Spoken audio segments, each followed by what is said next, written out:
everyone! So, finally na kapag-arrange na ako kahit papano ng aking home office. Yan, andito ako ngayon sa underground namin.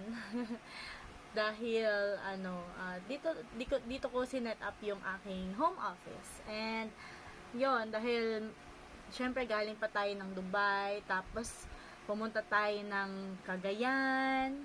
Tapos, finally, dito na tayo sa bahay. At, syempre, ayan. So, let's do this, diba?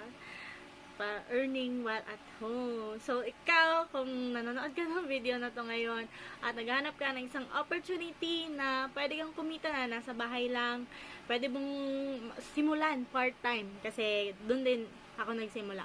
Sinimulan ko to part-time. Tapos ngayon, full-time ko siya nang ginagawa. Diba? It's so amazing, guys. So, if you want to know more, mag-PM ka lang sa akin para matulungan din kita. See you in my inbox.